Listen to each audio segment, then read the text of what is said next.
বন্ধুরা, প্রতি বছর 1 লক্ষ বেকার যুবক যুবতীকে চাকরি দেওয়া হবে এবং প্রতি বছর 1 লক্ষ করে বেকার যুবক যুবতীকে প্রতি মাসে 1,500 টাকা করে ভাতা দেওয়া হবে।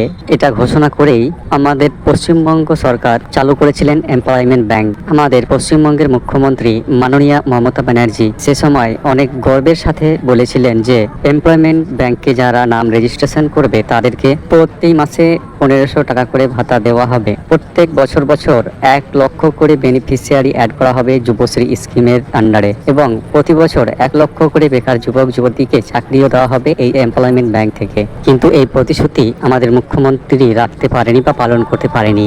এমপ্লয়মেন্ট ব্যাংক থেকে কোনো চাকরি হয় না। যখন থেকে এমপ্লয়মেন্ট ব্যাংক শুরু হয়েছে তখন থেকে শুরু করে এখন পর্যন্ত এই 12-13 বছরে একজনকেও এমপ্লয়মেন্ট ব্যাংকের মাধ্যমে চাকরি দেওয়া হয়নি। দেওয়া হয় শুধুমাত্র যুবশ্রী ভাতা, কিন্তু সেটাও প্রতি বছর 1 লক্ষ করে নয়। প্রত্যেক বছরে যুবশ্রী লিস্টের যে নাম থাকে সে নামের পরিমাণ 10,000, 5,000 বা খুব বেশি হলে 20,000 করে নাম প্রকাশ করা হয়। আর এরা সকলেই কিন্তু নতুন নয় বন্ধুরা। এদের মধ্যে কেউ কোনো কারণে চাকরি পেয়ে যায়, কারো ডকুমেন্টসের ভুলের কারণে বা একই পরিবারে অনেকে ভাতা পায়, এইসব কারণে আরও বিভিন্ন যেসব কারণ আছে সেই সব কারণে যাদের নাম বাদ যায় তাদের নাম কিন্তু পুনরায় আবার যুবশ্রী তালিকায় অ্যাড করা হয় না। ফলে প্রতি বছর যে 20,000 করে নতুন বেনিফিশিয়ারি অ্যাড করা হয় যুবশ্রী লিস্টে, এটা কিন্তু রং, এটা কিন্তু সম্পূর্ণ ভুল। তো যাই হোক বন্ধুরা, তোমরা যারা যুবশ্রী ভাতা পাচ্ছ তোমরা জানো যে যুবশ্রী ভাতা কিন্তু শুরুর সময়গুলোতে অর্থাৎ শুরুর সময়ের বছরগুলোতে প্রত্যেক মাসে মাসে দিয়ে দেওয়া হতো, কিন্তু লাস্ট 2 বছরে প্রত্যেক মাসে মাসে দেওয়া হয় না। 3 মাস 4 মাস পর পর, কখনো 6 মাস পর পরেও যুবশ্রী ভাতা দেওয়া হয়। সম্প্রতি 3 মাস আগে এই 2025 সালের ফেব্রুয়ারি মাসেই মাননীয় মুখ্যমন্ত্রী মমতা ব্যানার্জি ঘোষণা করেছিলেন যে প্রত্যেক মাসে মাসে এবার থেকে যুবশ্রী ভাতা দেওয়া হবে। আরও বেশ কিছু ভাতার কথা তিনি বলেছিলেন যে সকলকেই প্রত্যেক মাসে মাসে ভাতা দেওয়া হবে, কিন্তু তার এই প্রতিশ্রুতিও তিনি পালন করেননি। 2 মাস পার হয়ে 3 মাস পড়ে গেছে, যুবশ্রী ভাতা কিন্তু দেওয়া হয়নি।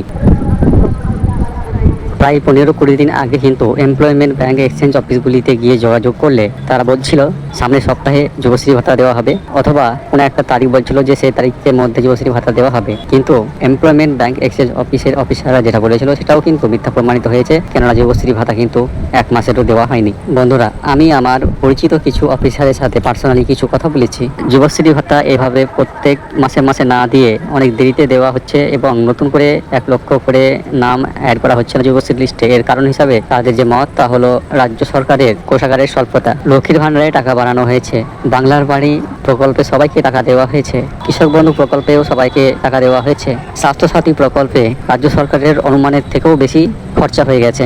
অর্থাৎ রাজ্য সরকারের জনকল্যাণমুখী প্রকল্পগুলির পরিমাণ অনেক হয়ে গেছে রাজ্য সরকারের মোট ফান্ডের তুলনায়। তবে যুবশ্রী ভাতা কিন্তু তোমাদের দিতে আরও অনেক দেরি হবে। তার কারণ ডিএ বা সরকারি কর্মচারীদের যে মহার্ঘ ভাতা, সেই মহার্ঘ ভাতা 25% মিটিয়ে দেওয়ার আদেশ জারি করেছে মাননীয় সুপ্রিম কোর্ট। আমাদের যুবশ্রী ভাতা প্রাপকদের প্রতি মাসে ভাতা দেওয়া হয় খুব বেশি হলে হয়তো 100 কোটি টাকা অথবা 110-20 কোটি টাকা। কিন্তু বন্ধুরা, রাজ্য সরকারি কর্মচারীদের যদি আমাদের রাজ্য সরকার সত্যি সত্যি ডিএ বা মহার্ঘ ভাতা দিতে বাধ্য হয়, তাহলে রাজ্য সরকারকে কিন্তু 10,000 কোটি টাকা খরচা করতে হবে।